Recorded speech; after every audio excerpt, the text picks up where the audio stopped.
Salut, c'est Loïc, je suis super content de te retrouver aujourd'hui pour cette nouvelle vidéo. Dans cette nouvelle vidéo, on va parler à nouveau de Stripe.com.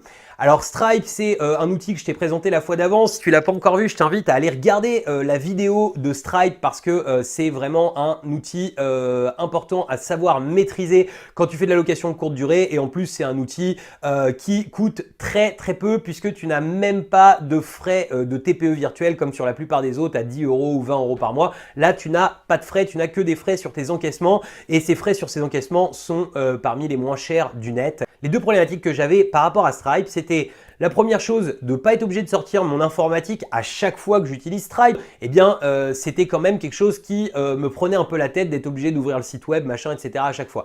Donc, qu'est-ce que j'ai fait? J'ai mis ça sur mobile.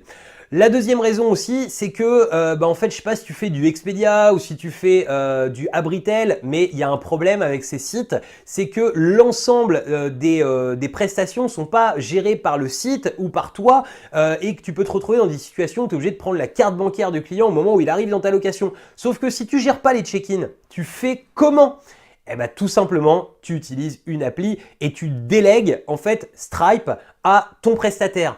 Et tu vas pouvoir en fait avec Stripe lui bloquer tout un tas d'accès, c'est-à-dire qu'il ne puisse pas avoir accès à tes virements, qu'il ne puisse pas avoir accès à tout un tas d'informations sur toi, et bien qu'il ait uniquement accès au paiement. Alors il faut que tu aies un petit peu confiance parce qu'il aura quand même la possibilité éventuellement de redonner une caution à un client ou d'encaisser une caution, donc il ne faut pas qu'il fasse n'importe quoi, mais par contre, il aura la possibilité de gérer directement sur place. De toute façon, comme tu lui laisses les clés de ton logement, comme tu lui laisses ta notation entre les mains quelque part, puisque c'est lui qui va être l'image vis-à-vis du client de toi. Je pense que c'est quelqu'un en qui tu as confiance. C'est quelqu'un en qui tu as confiance. Tu as la possibilité de lui déléguer en fait directement cette application uniquement pour la partie paiement.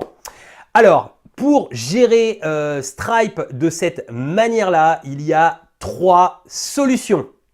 La première solution pour gérer Stripe de cette manière-là, eh bien, ça va être l'application. Alors, j'ai plus le nom exact en tête, mais c'est l'application Stripe. C'est celle qui ressort tout en haut dans les résultats. Tu as d'office en fait cette application Stripe.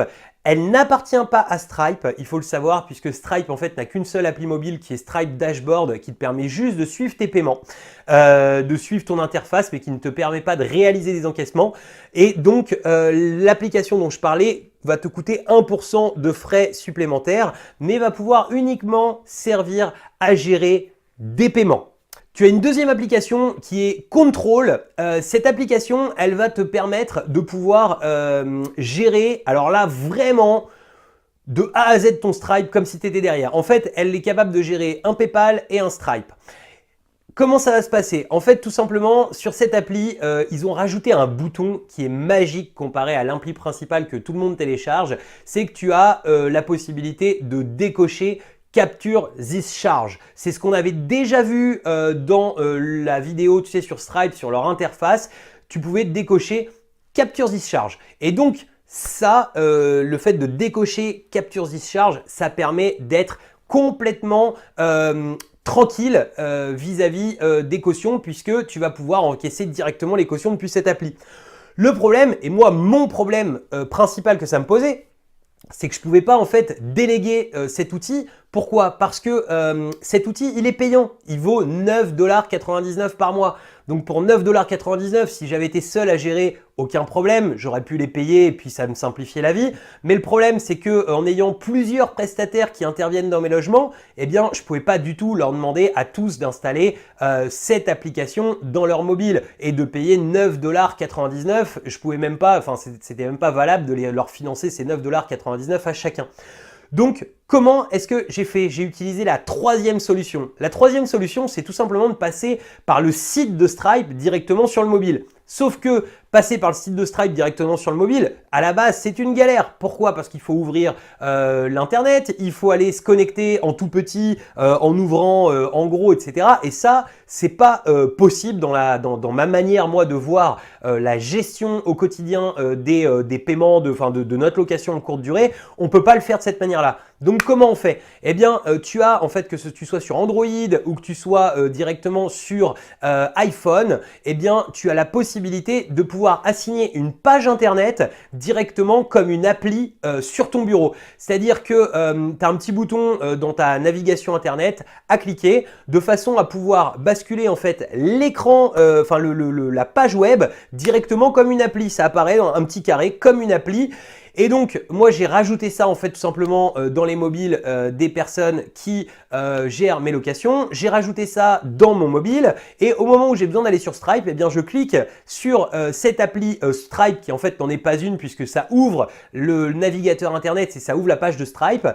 J'ai enregistré directement dans cette page les codes de connexion qui me correspondent. Je leur ai fait enregistrer leurs codes de connexion qui leur correspondent et à partir de là, eh bien, j'ai en fait, ça leur permet de pouvoir juste cliquer, ils sont connectés. Ensuite, ils cliquent sur paiement et ils gèrent exactement de la même manière que sur un PC. Alors moi, c'est cette troisième solution que j'ai retenue. Je t'accorde que c'est pas tout à fait aussi sympa que si tu avais l'application à 9,99 $ qui est encore plus intuitive puisque complètement mobile responsive.